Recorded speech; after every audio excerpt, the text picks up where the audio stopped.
Hello everyone, দীঘায় বেড়াতে এসে আমরা বাচ্চাদেরকে নিয়ে এই মিউজিয়ামটা ভিজিট করতে এসেছিলাম। মাত্র 30 টাকা করে প্রতিজনের টিকিট কেটে মিউজিয়ামে ঢুকে পড়েছি। ঢুকতেই ছিল একটা সেন্সার মিউজিক্যাল ইনস্ট্রুমেন্ট, সেটাতেই প্রথমে সবাই আটকে গেছিলাম। এখানে সমস্ত তথ্য দেওয়া রয়েছে, আশা করি আপনারা বুঝতে পারছেন।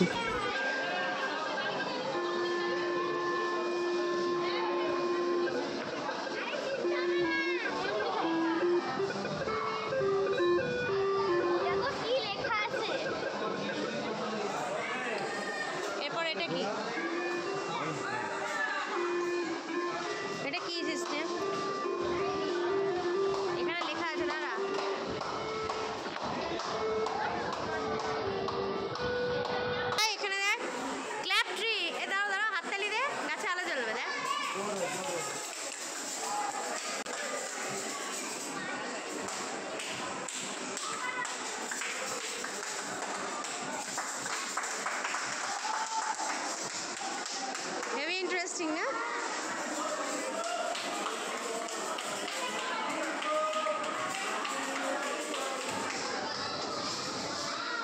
এইখানে দেখ খেলা, গেম দেখ, চলে যা।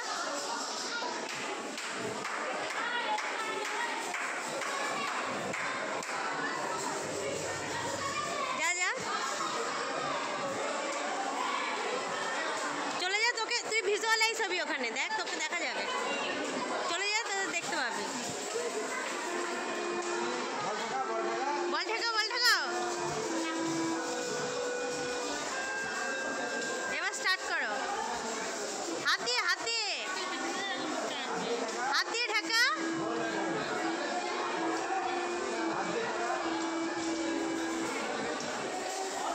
দীঘা ঘুরতে এসে সমুদ্র বিচের মজা নেবার পাশাপাশি আমরা ঘুরতে এসেছিলাম এই মিউজিয়ামটা। খুব ছোট্ট বাচ্চারা হয়তো জিনিসগুলো খুব একটা উপভোগ করতে পারবে না, কিন্তু মোটামুটি 10-12 বছর বয়স হয়ে গেলে সেই সমস্ত বাচ্চারা কিন্তু এখানে এসে বেশ মজা পাবে। এমনকি আমরাও উপভোগ করছিলাম প্রত্যেকটা জিনিস।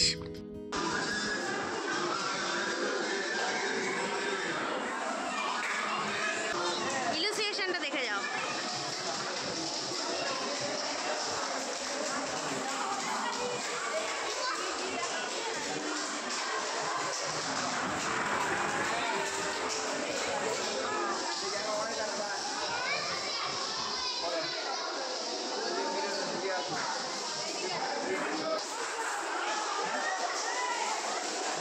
এইগুলো দেখো, এই ছবিগুলো আমরা দেখি না, সেই ফোনে মাঝে মাঝে আসে না ভিডিও।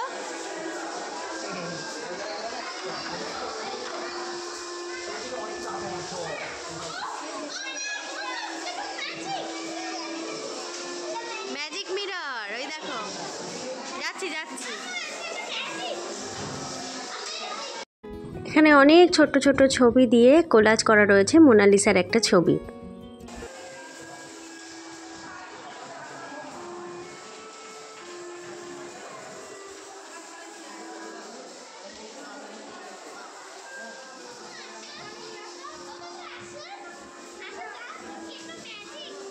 কি হবে এখানে? ও মা, আমাকেই দেখা যাবে। আচ্ছা, আমি এর সামনে চলে গেলে আবার আমাকে দেখতে। আচ্ছা,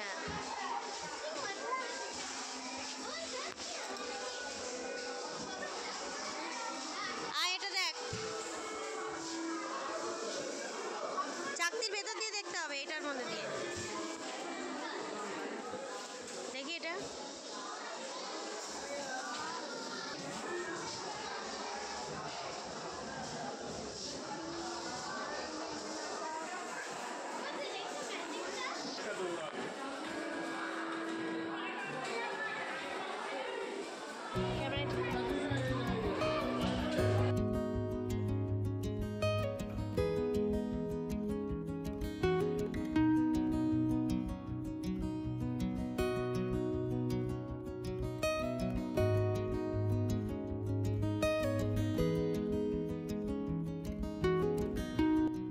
ফ্লিপ বুক সম্পর্কে আমরা অনেকেই অবগত।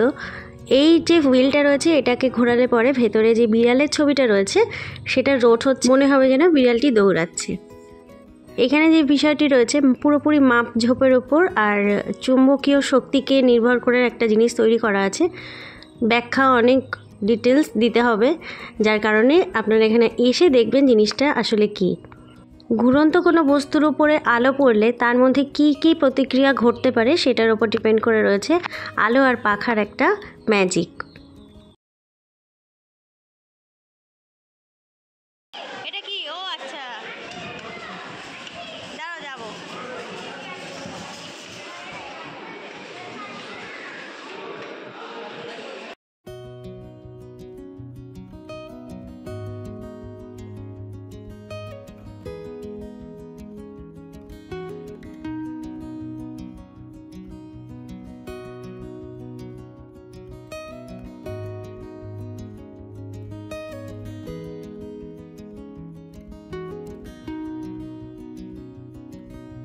বাতাসের উচ্চচাপ আর নিম্নচাপের ভূমিকা কীরকম, টর্নেডো কীভাবে তৈরি হয়, সে থেকে সমস্ত জিনিস ঘুরপাক খেয়ে কীভাবে ওপরে ওঠে তার উপর ডিপেন্ড করে একটা লজিক দেখানো ছিল।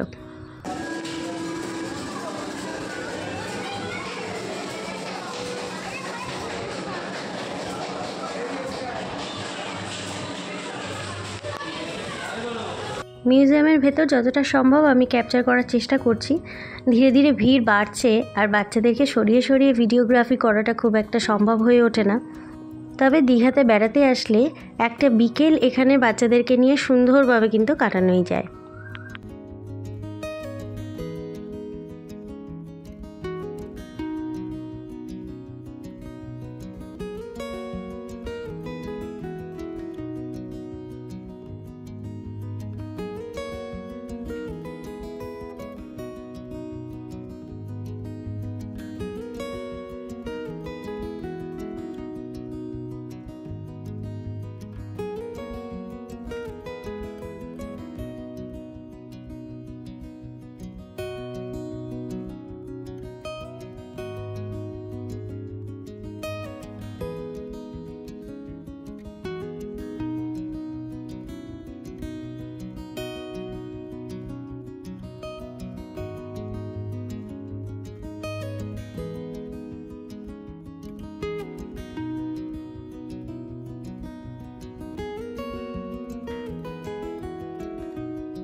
এরপর আমরা যে রুমটাতে যাচ্ছি এটা টোটালি ছিল লাইফ সায়েন্স বেস।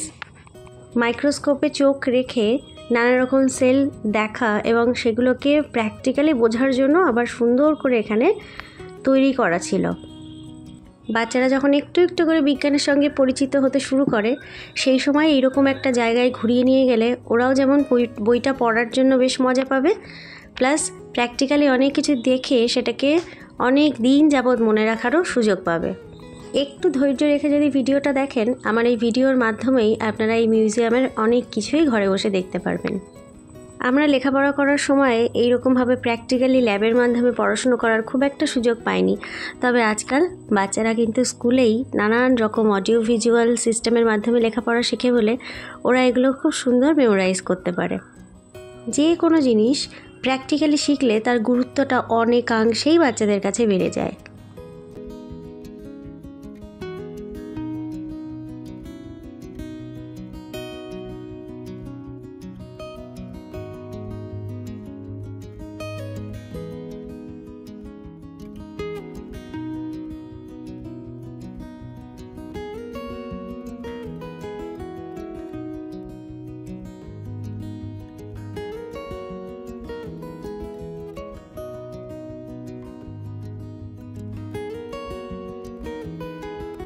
মূর্তিটির ওপরে আলোর মাধ্যমে মূর্তিটির মধ্যে একটা সাউন্ড দিয়ে কথা বলানো হচ্ছে এবং এমন একটা ইমাজিনেশন আনা হচ্ছে যেন মূর্তিটা থেকেই সাউন্ডটা বেরোচ্ছে। তবে খুব নয়েজি কারণে আমি এখানে অডিওটাকে রাখতে পারছি না। এরপর যে সেন্টারটাতে আমরা আসছি এটা টোটালি অ্যাকোয়াটিক একটা এরিয়া। অ্যাকোয়াটিক নানান রকম সেল এবং তার নানান বর্ণনা এখানে দেওয়া রয়েছে। কিছু মাছ রয়েছে এবং কিছু জলজ প্রাণীও রয়েছে। আমি লেখাগুলো এখানে ডিটেলস ক্যামেরাবন্দি করলাম। যদি প্রয়োজন মনে করেন অবশ্যই ভিডিওটাকে পজ করে আপনারা পড়তে পারেন।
লাইফ সায়েন্সের রুমটায় আরও বেশ কিছু জিনিস রয়েছে, তবে অতটা যদি আমি ডিটেল দেখাই তাহলে হয়তো আপনাদের এখানে আসার আগ্রহটা কমে যেতে পারে।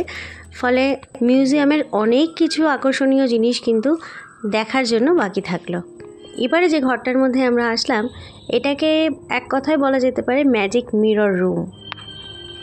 কাঁচের আকৃতির ওপর নির্ভর করে কত রকমের প্রতিচ্ছবি তৈরি হতে পারে সেটা শিখতে হলে বা দেখতে হলে এখানে আসাটা খুব জরুরি।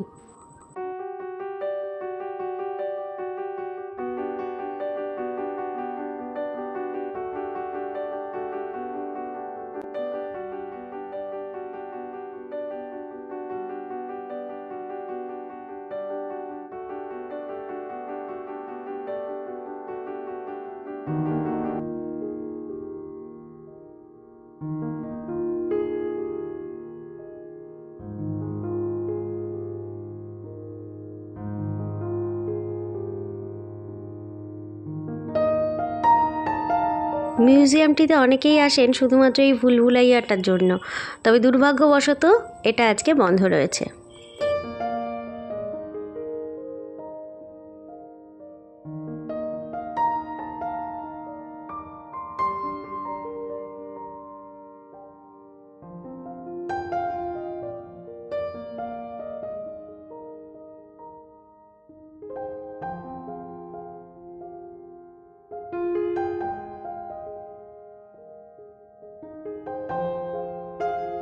বাচ্চাদেরকে যদি প্রত্যেকটা জিনিস খুঁটিয়ে খুঁটিয়ে দেখিয়ে বোঝাতে চান তাহলে ঘন্টা দুয়েক এখানে কাটানো কোনো ব্যাপারই না।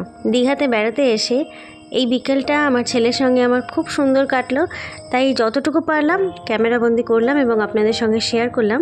আশা করি ভিডিওটা অনেকের ভালো লাগবে। আজকের মতো এই পর্যন্তই, টাটা।